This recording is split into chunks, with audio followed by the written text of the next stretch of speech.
Sebastian.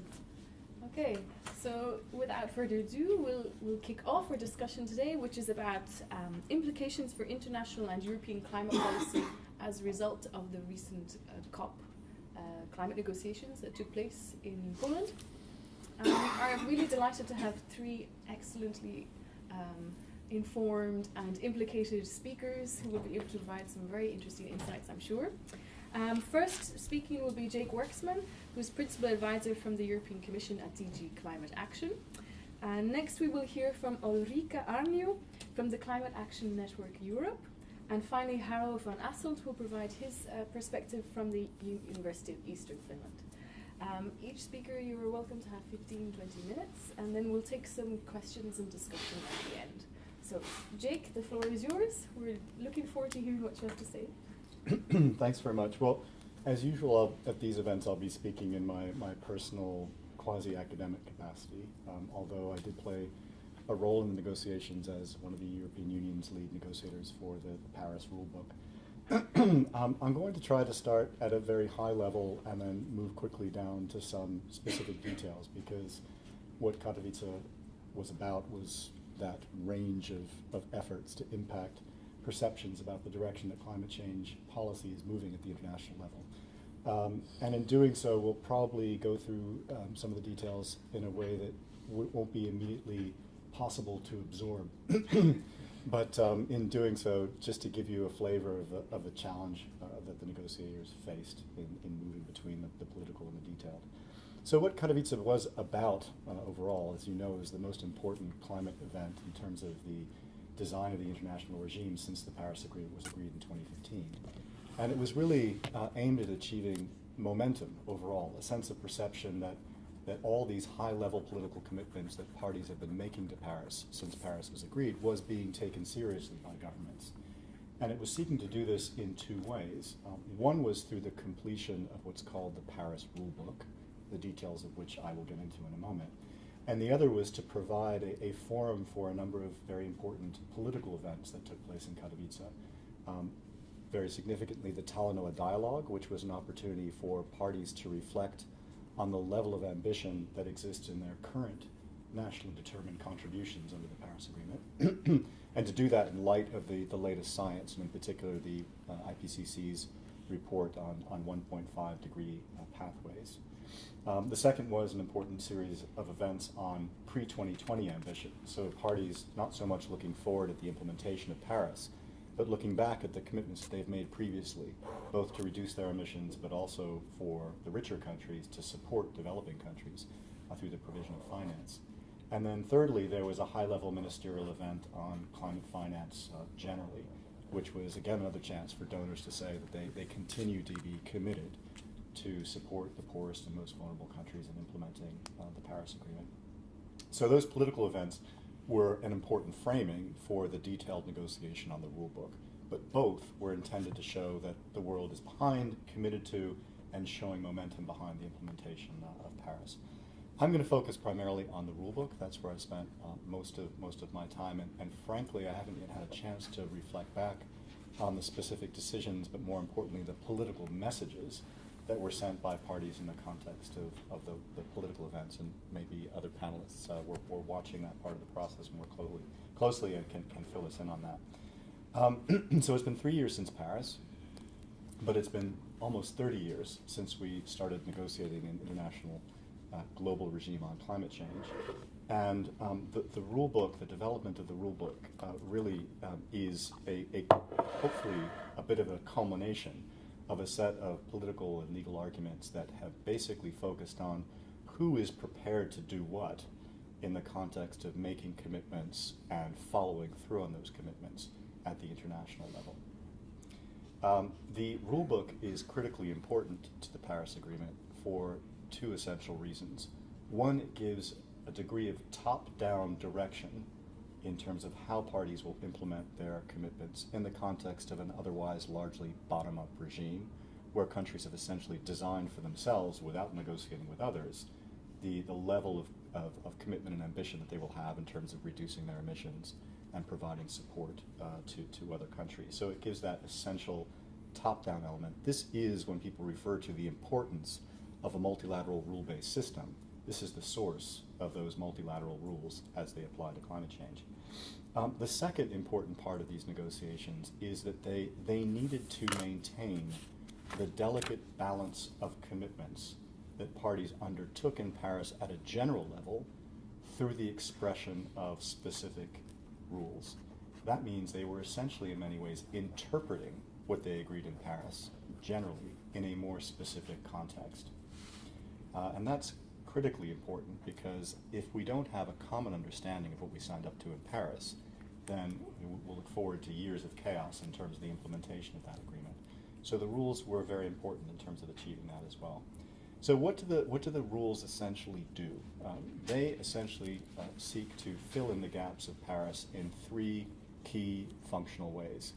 One is through designing the details of the system of transparency and accountability, which will provide the means by which parties will report on critically their greenhouse gas emissions, whether they're rising or falling, but more specifically, how they will be tracking progress towards achieving and implementing the nationally determined contributions that they signed up to in Paris.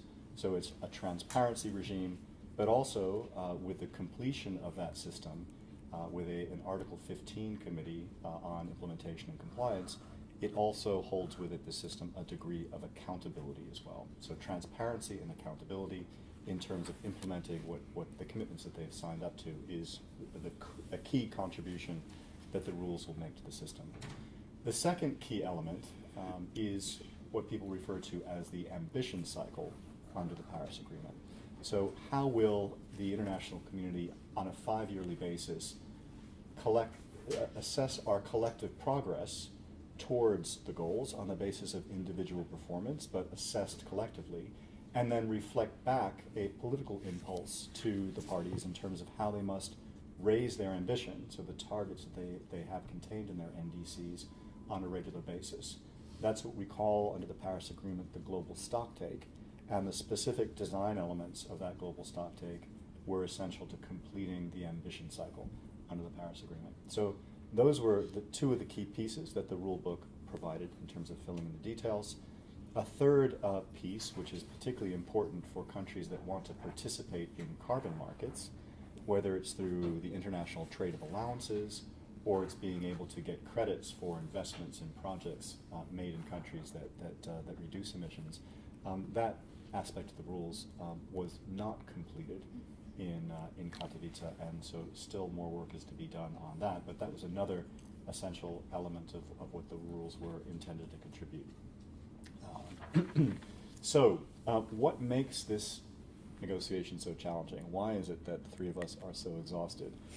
Given that what I just set out seems on its face perfectly logical, and something that you should be able to get 180 plus sovereigns to be able to agree on. Well, I think it is made challenging by the three main technical and political dimensions that run across the design of the rules that I've just very briefly described.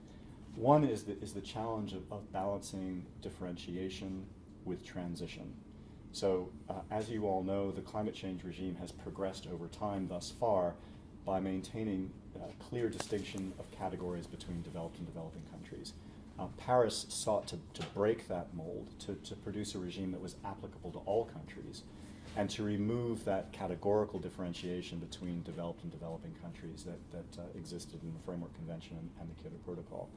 So the challenge was to try to strike a set of rules that provide a set of detailed rules that are applicable to all parties, but continue to recognize flexibility for those developing countries that need it in light of their capacities.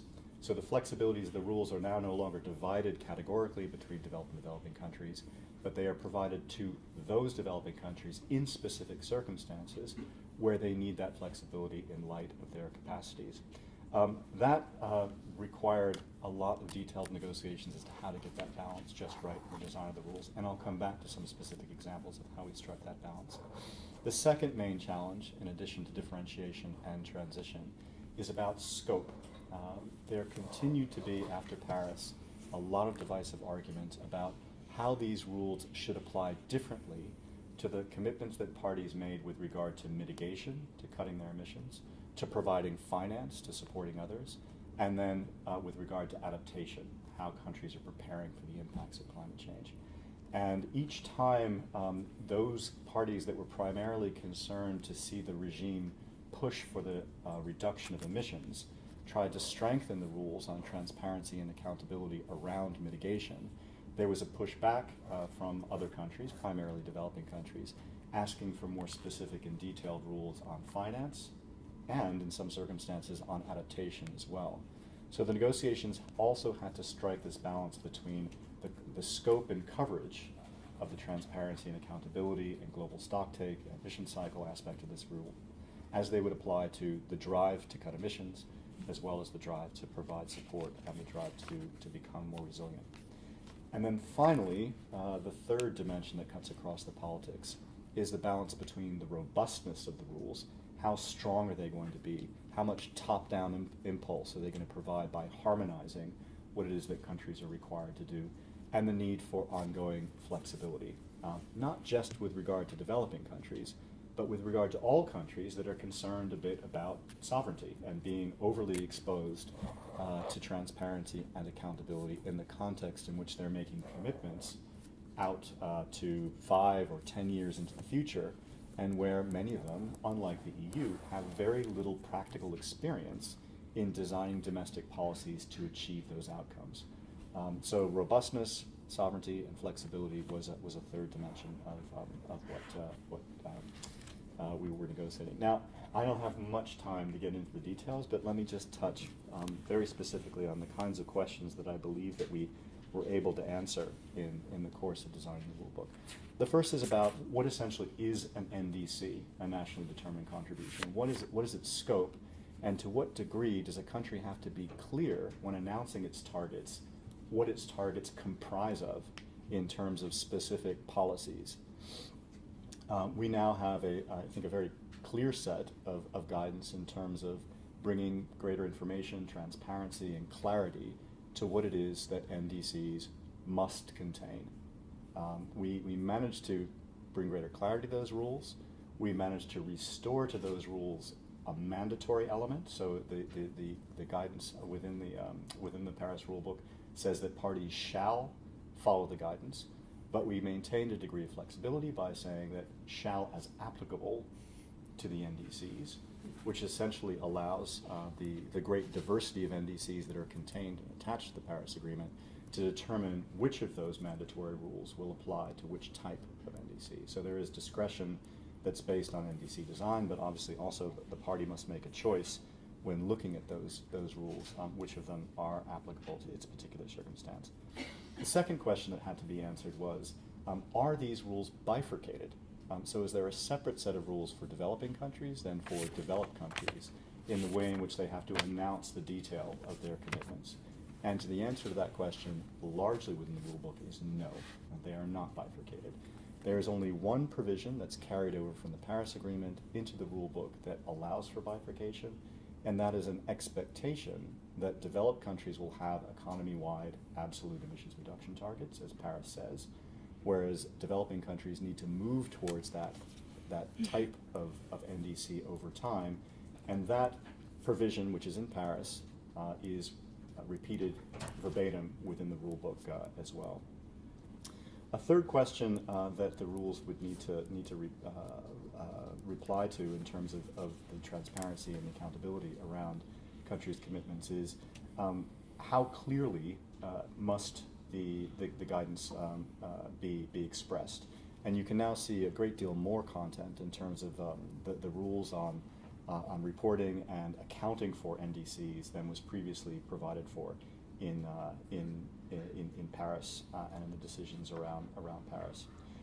Very importantly now we have much more detail in terms of how a party needs to account for its NDC, in terms of describing the baseline of their emissions, in terms of providing projections of those emissions over time, and then regular reporting on progress towards achieving those emissions reduction commitments. They do this through something that the EU introduced, a concept that the EU introduced into these rules, which is called a structured summary. All parties must fill out this structured summary, providing, as relevant, quantified details about their NDC, and report on that regularly as part of the biannual transparency reporting that they'll have to do under the transparency system.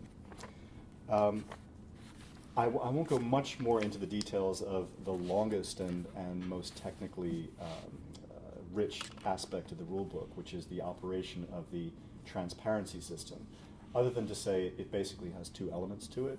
One is a set of rules on how parties report on their inventories of greenhouse gases, and the second is the additional information that they'll need to provide to track progress towards implementing and achieving their NDCs. With regard to the first set of information, we achieved the basic harmonizing principle that all parties have to follow the latest set of guidance that's been developed by the Intergovernmental Panel on Climate Change, so expert science-based guidance on how to quantify and report on inventories of greenhouse gases. The 2006 is the latest edition. Everyone must follow that 2006 set of guidelines as a default rule. The other set of important guidance, which I've already referred to a bit, are the accounting rules that allow you to track progress towards your NDC. Those are all in the rule book in significant detail and largely unbifurcated. However, to achieve that landing ground, we have to follow the design principle that the Paris Agreement states, which is that those developing countries that need flexibilities should be able to access those flexibilities when they can demonstrate that there's a gap in their capacity that requires them to access those flexibilities. There are about 19, if I counted them correctly, specific references to where developing countries that need flexibility can exercise that flexibility. And it comes in the context of the IPCC guidance that I just mentioned, in very specific circumstances where a developing party can, for example, choose not to report all 7 major greenhouse gases, but only report on 3 of them in certain circumstances. That's one example. They also can exercise flexibility in the context of the technical expert review process. They can opt for having a centralized review of the data that they're reporting rather than an in-country review in certain circumstances. And with regard to reporting data that is enabling them to track progress with their NDC, there are circumstances where they can provide, if it's appropriate to their NDC, more qualitative than quantitative data in terms of reporting their progress. In each of those circumstances, the negotiators were able to specifically describe the range of flexibility on an element-by-element basis that a developing country could access, and that was a very big achievement in terms of maintaining the concept that everyone must follow the same rules except in specific circumstances. In order to strike that balance, we had to make clear that it was each developing country's choice in each circumstance as to whether it had a capacity gap that necessitated the exercise of flexibility. But they must explain that. They must explain that they are exercising that choice, and they must explain their estimation of the time frame during which they would need to exercise that choice. So the concept of flexibility was then bounded by the need to describe these not as indefinite flexibilities, but flexibilities that are expected to come to an end as capacity is built, either by that country itself or through the support from the international system. However, on top of that, we had to make the compromise that that choice of flexibility cannot be and will not be reviewed by the technical expert review teams that have been set up to review that. So there's a balance there, as you can see, of that robustness of rules with a respect for sovereignty, but also a degree of accountability, because the party has to justify why they're doing it, and that will become a matter of public record. Let me just then close, because I want to make sure that everyone has a chance to talk, but also that we get a sense of what you're most interested in. With one of the most, I think, significant accomplishments given the politics of the design of the transparency and accountability part of the Paris Agreement that the EU is, I think, largely successful in achieving, which is making sure that the Article 15 Committee, the 15 Committee on Implementation and Compliance, will now be operational under the Paris Agreement. That push and protection of sovereignty by both developed and developing countries led many countries to want to try to separate out the Article 15 Committee and diminish its role in providing any kind of backstop to the transparency and expert review system that I've just described. For us as the EU and for other progressive countries, including small island states, the progressive Latin American countries, the LDCs, it was important that the Article 15 Committee be made operational so that it filled two key gaps in the design of the system that I've just described. One was the gap with regard to mandatory provisions in the Paris Agreement that are key to the operation of that agreement, but that would never reach the technical expert review team process. So if a party had never submitted a nationally determined contribution, it could never get reviewed by an expert review team, there would be no transparency, and there would be no accountability. If a party had never submitted its biennial transparency report, again, nothing for the technical expert review, a key provision, there was nothing within the system as designed other than the Article 15 Committee that could fill that gap. And so the mandate of the committee now is to be able to review that type of non-performance in an automatic way with regard to any party that has not fulfilled those obligations. The second key gap that we needed to fill was in the context of provisions that were being reviewed by the technical expert review process, but were left unresolved by that process. So if there was a significant and persistent non-performance by a party that the expert review teams reported on, then reported on again, and still there was no improvement of performance from the party concerned, we would need the committee to step in and be able to hold a party to account for that. In order to get that broadened scope, that role for the committee in performing that important function, we had to make some compromises, the most significant of which is that the committee can only take up those significant and persistent issues in a context where the party concerned consents for the committee to be able to do so. We tried to keep that out of the system, but it's in there. To sort of rationalize it in my own mind, I think that's always been the case. This was not an article, the Article 15 Committee was never going to be a committee that had compulsory jurisdiction in the way in which some courts do, or a subpoena power to pursue a party that failed to respond to its efforts to engage with it. But nonetheless, I think it is a weakening of the system to suggest that a party can legitimately withhold its consent in a circumstance where an issue has been flagged of a significant and persistent nature. What the committee, of course, will be able to do in those circumstances as part of its annual report is to report to the international community not only that there is a significant and persistent issue that it's identified, but that the party hasn't responded. And I think that is a degree of accountability that is unusual in multilateral environmental agreements. We would have wanted something stronger, but nonetheless, I think it's a significant achievement that we have it there.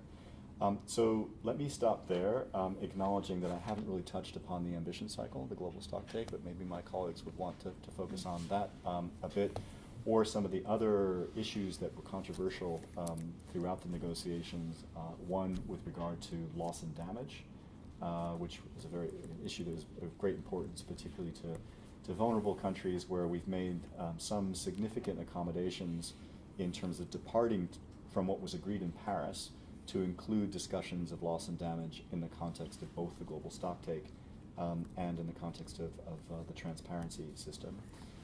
And then finally, with regard to the post-2025 finance goal, which was something that was not formally on the agenda for COP24, but where the donors did agree under certain conditions to begin conversations about what that post-2025 goal might look like already in November of 2020.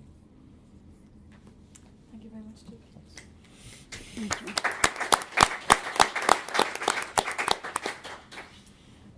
As I said, we'll keep our questions and comments till the end. So I'm going to hand straight on to Ulriikka, if you would like to take 15-20 minutes to Thank give you. Thanks for that, and thank you, Jake. That was very comprehensive and detailed. So I aim to keep it a bit more political level, I fear. So maybe just a few words about CAN. So we're an umbrella organization. We have 150 members in Europe, and we're part of a CAN international, where we then have more than 1,000 NGOs and NGO networks. So in particular at the UNFCCC, we all work together. And then going to the COP, we had 3 key asks, can as a whole, the NGO community of the world, so to get the robust rulebook, of course, to implement the Paris Agreement, but also acknowledgement from governments, countries, that the 2030 NDCs will need to be revised before 2020, now in the next 2 years, and then commitments to reaffirm and further enhance climate finance and its predictability. So even though countries managed to agree on the core parts of the rulebook, our overall assessment still was that countries failed to really respond the urgency that we see with regards to climate impacts and our understanding of science and the people on the streets. So, but the rulebook was a big part of the negotiations. It was the Polish presidency's priority and priority for many countries because it's a big chunk of work. So my colleague summarized it saying that it's like if we agreed the menu in Paris and now in Katowice we agreed on the recipes. So that's a good impression of the level of the detail maybe. So we, of course, very much understand and agree on the importance of getting these rules to be able to first agree them in a multilateral setting that requires consensus. So that's a huge achievement in the current time, and but also like the practical implications of good rules. For example, transparency that Jake talked about. It's really important for that. Countries have trust in the system, in each other, what they are doing, so that we are able to assess where we are with climate change and climate actions, with regards to cumulative emissions. But then there's a third thing that also I think that cannot be dismissed, is that when reporting on the emissions, countries will also need to take the responsibility of those emissions. That I think that also then will further help in reducing emissions when you keep note of them, keep them on books. So second thing, I will only talk very briefly about the rule book because that was amazing how Jake covered it. Just on a stock take maybe. So every 5 years, countries will take stock on their efforts in mitigation, resilience, and finance, and measure them against the long-term goals of the Paris Agreement. And one of those things that was first in the text and then was dropped out, but then in the end came back in, was the Article 2.1c. So that all financial flows need to be shifted towards low greenhouse gas. Low pathway towards low greenhouse gas pathway or something like, let's say, towards 1.5 and 0. And this is something quite interesting. This is one of those long-term goals that has been less discussed, and it is quite exciting if you think that really all financial flows, public and private, need to be shifted towards that goal. Then I think this is something that helps to further operationalize it. And when we look at it every 5 years, we can look at all those investments on fossil fuel subsidies and other fossil fuel investments. So this gives a lot of opportunities to work on that long-term goal as well. Also, maybe that can already now, we can think of it also in the context of EU's own budget negotiations. But our key goal going to Katowice was to get this commitment from countries to enhance 2030 NDCs. Already in Paris, it was very clear already before Paris when the INDCs came, we knew that they are inadequate, vastly inadequate, and so there's never been any doubt about that. This is already in the Paris decision that it's not enough to reach the long-term goals, and therefore countries set up this 2018 facilitative dialogue that then during Fiji presidency was then renamed to Talanoa dialogue, and that process took out the whole year. We had a preparatory phase with these national events also, and a key input was the IPCC's 1.5 report. And from both of those, from the Talanoa dialogue, this whole process that took a year, had a preparatory phase, technical phase, and then the political phase, and the IPCC report, the conclusions are the same. That current NDCs are not adequate. The 2030 NDCs take us to 3-4 degrees.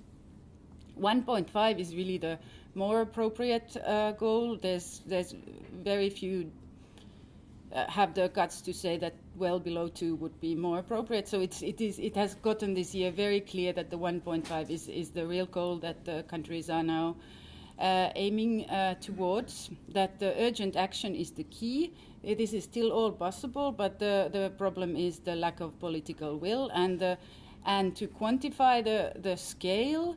Also from the IPCC report, global emissions would need to be halved from current in the next 12 years by 2030. So from all these messages that we got from the Talanoa dialogue and from the IPCC and the discussions we've been having throughout the year, the only logical goal would really be a very clear commitment from all countries to start the process of revising these 2030 NDCs. So we sort of got that, but it is countries promise to reconfirm too that they will update and communicate their NDCs to the UNFCCC by 2020, taking into account the findings of the IPCC and the Talanoa dialogue. But it is not in as strong words as we were really looking for. You kind of have to know what you're looking for if you want to find this in the decision text. So it's all there, but we thought that it would be appropriate to have it in stronger words. It's a bit pity. This would have made the work of my colleagues around the world much easier, and I think that there's few reasons why this didn't happen. Given everything, I think that the Polish presidency had a very much focus on the rule book and wasn't too willing to engage in the ambition discussions from beginning. There were calls. It wasn't just the NGOs. We had for example, the Climate Vulnerables Forum was very clear on this message, organized the first virtual summit in the world to focus on this, and we have the UN Secretary General has been talking about this, and there's lots of voices, so it was out there, but it really, it only came to materialize in some way at the very last days of the COP, really. So we didn't see any texts on that. I think one of the reasons was also that the EU didn't really take this as the EU's one of the key issues as its pity, because the EU would have been in a perfect place to do that with the energy targets already taking us beyond the 40% NDC that we have. So we're anyways already going beyond, and we have lots of countries already that have said that they start the process, and many more now, including the EU, also did that through this higher ambition coalition declaration that came out last week. So there was really a momentum, and we have now the next steps as well. So the UN Secretary General Summit in September, he has invited now all the world leaders to come there and to bring more ambitious targets. Chile is now the upcoming presidency, one of those countries that has also started the process to revise the target. So I assume that the Chilean presidency will have an interest to keep this topic on the agenda. So, and also where at the moment I think it's the impact, it's the IPCC report that has really started a different momentum also outside world. So we have school children on strike, and also in Brussels we had 65,000 people. Then we have In London, they're gluing themselves on the houses and streets. So there's really, and people are willing to do something. They are looking at their traveling options and changing their diet. So this is something that has, maybe there was a similar momentum a bit before Copenhagen, but now I feel that the people are really wanting more from their governments and expect that if it's important, their governments will regulate. So I think that we will get to discuss this year, 2019, a bit about what is necessary and not that much what is politically achievable. And that's, of course, for the next step is then to halve the emissions in the next 12 years. Thank you.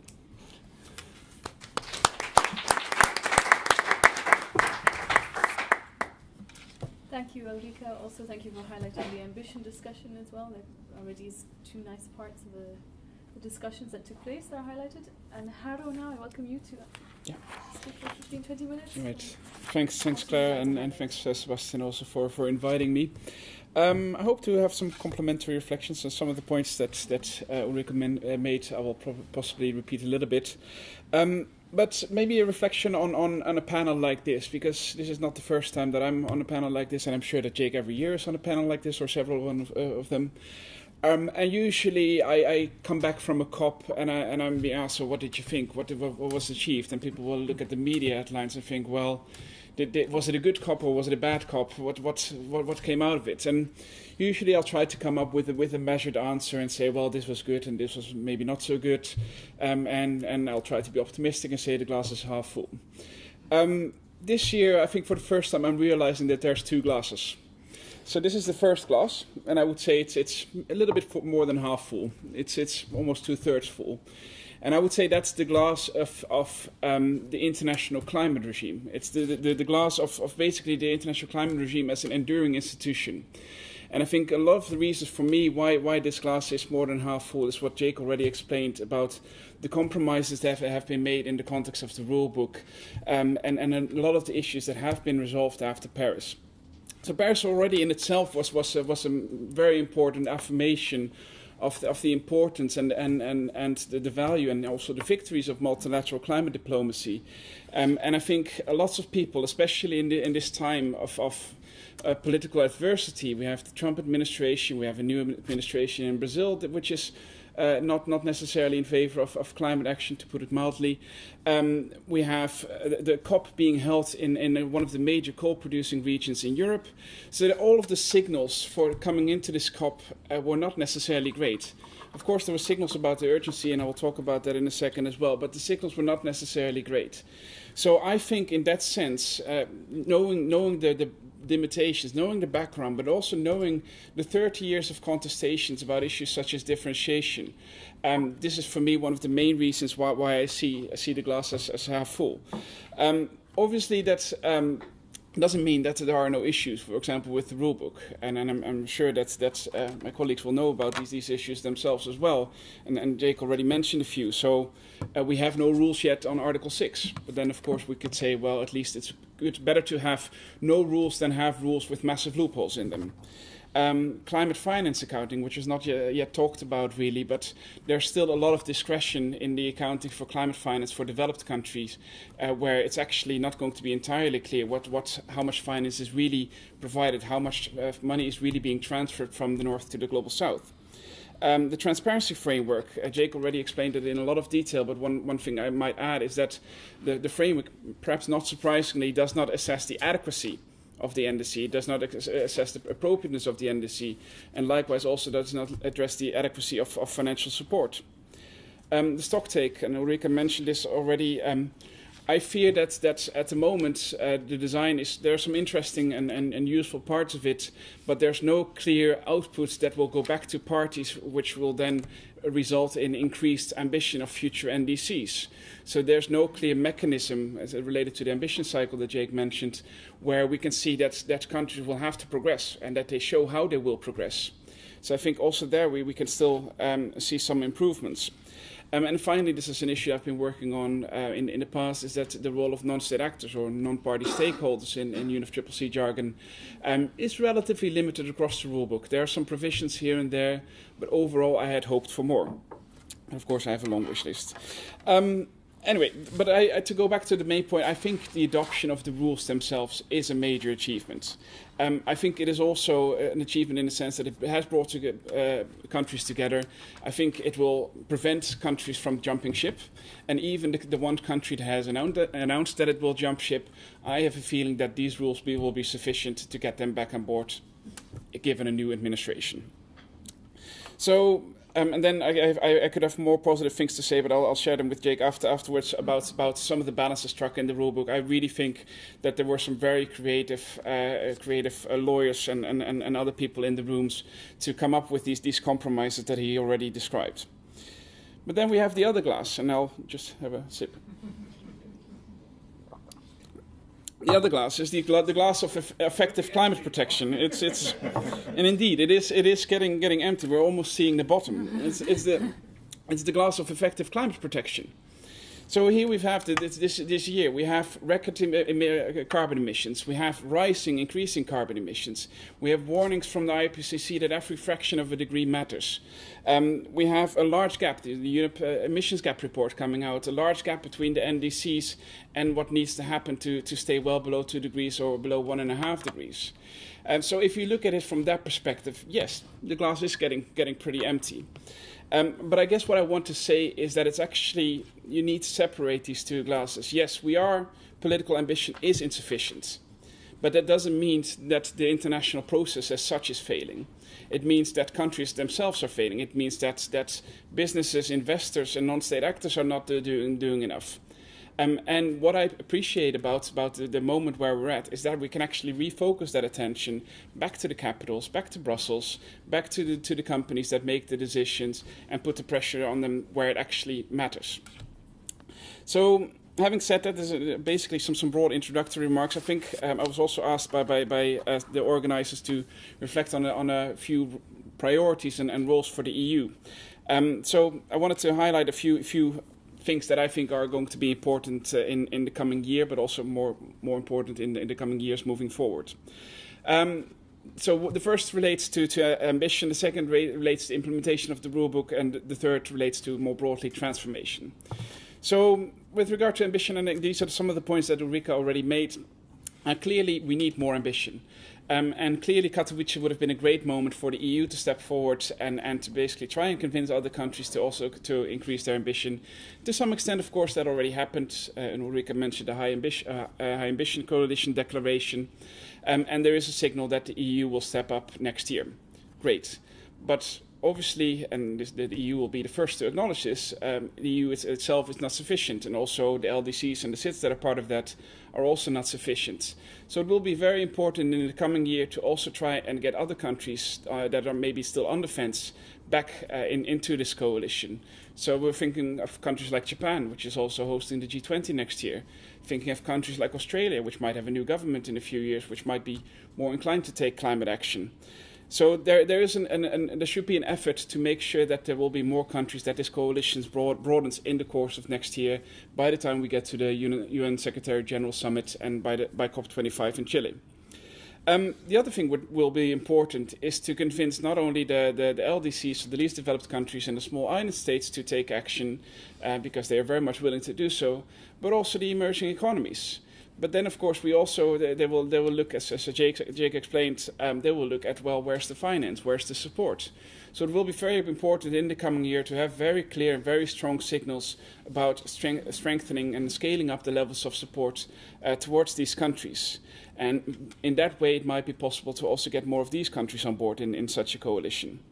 And in the end, I think next year is going to be important, not just to increase the ambition levels of these countries and of this coalition, but also to give a signal to other parties that might not be part of a coalition, to investors, to businesses, to domestic constituencies, that yes, we do acknowledge the urgency of the challenge. We do acknowledge that the Paris Agreement will result in ambition levels, so that we do see that this ambition cycle will work.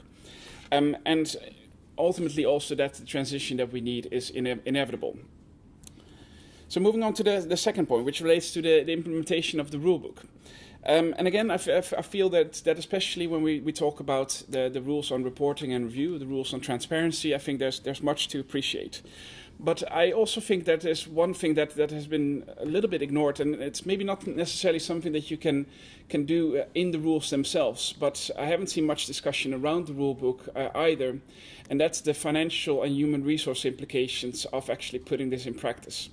And these are implications for developing country parties, which to some extent are acknowledged. These are implications for the UNFCCC Secretariat, but these are also human resource implications for experts that actually need to do all of these reviews. So we're working now with a system where the Annex 1 countries, so the developed countries, are being undergoing a rather time-intensive and resource-intensive review. And this will more and more, depending on how many countries make use of the flexibility that Jake talked about, more and more it will be expanded to other countries and other parties. And we did a report with the World Resources Institute, and where we came up with a bit of a speculative assessment of how many person days would be needed, and or how many experts would be needed. And I think we came to I would say still an optimistic assessment of about 800 experts per year. And that was under certain assumptions, and I'm sure we can discuss this. But the point is that at the moment we are already facing backlogs. At the moment we are already facing challenges in these reviews. So without significantly scaled up funding for countries to participate in these reviews, for experts to participate in these reviews, for the UNFCCC Secretary to organize these reviews, we'll probably get into trouble by the time these reviews will actually start in 2024, 2025. So this is just a broader message, and I'm not saying it's completely ignored. We have several partnerships. We have the Global Environment Facility through the Capacity Building Initiative for Transparency. There are efforts underway. I'm just thinking that the sheer scale is still being underestimated. So again, there I could say the EU might play a role by scaling up the finance, but also by trying to come up with an assessment of how much is actually needed. What is the effort that will actually be needed from these experts, from the Secretariat, but also within these developing countries, and how much support do they need in that? So that's a bit more practical point, but I just feel that this is still being under discussed. And then a final point about some of the transformative actions that we need. And here, this relates to an ongoing research project that I've been involved in together with the Stockholm Environment Institute, where we feel it's important to not just highlight the climate policies that are focused on reducing emissions, but also looking at incumbents and looking at the production of fossil fuels that ultimately get burned. And there is some movement in this regard, but what I still see is that a lot of the focus is about, and especially under the UNFCCC, but also in the EU domestic context, it's about putting in place the right policies to reduce emissions.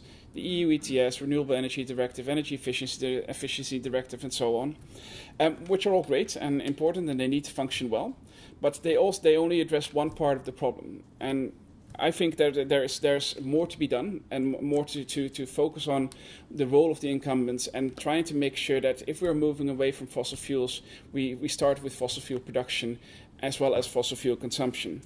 And Ulriikka already mentioned the example of fossil fuel subsidies. So one of the reports that are out there, and again we can talk about the numbers and debate them, but one of the reports out there estimates that EU fossil fuel subsidies were 112 billion per year. In 2014 to 2016, 112 billion. So that puts the 100 billion overall climate finance target also in some perspective. So if the EU wants to show leadership, if the EU wants to avoid carbon lock-in, wants to avoid stranded assets, if it also wants to facilitate this transition towards a carbon neutral economy, it will be, I would say, important to take the pledge that it has made under the G20 and G7 seriously and start phasing them out properly. More generally, I would say that the EU could, and maybe not the EU as a whole, and not necessarily the Commission that I'm talking about here, but more generally EU member states could also think about what are our plans to expand fossil fuel production, and are those plans actually necessary? Are those plans actually in line with staying below 2 or 1.5 degrees? And here, I think it's important to highlight some of the countries that have actually made decisions in recent years to move away from fossil fuel production, or to at least stop permits for new exploration and for new extraction. Countries such as New Zealand and Costa Rica and Belize have already taken those moves. But of course, there might be countries in the EU, including my home country, the Netherlands, that might be able to undertake similar promises and show true leadership there. So these are some of the things that I think that the EU could do. I also will, of course, understand some of the challenges in making these things happen, but I think at least it will be important to have them on the agenda. There are other things that I could also discuss, but I'll save them for the discussion. Thanks.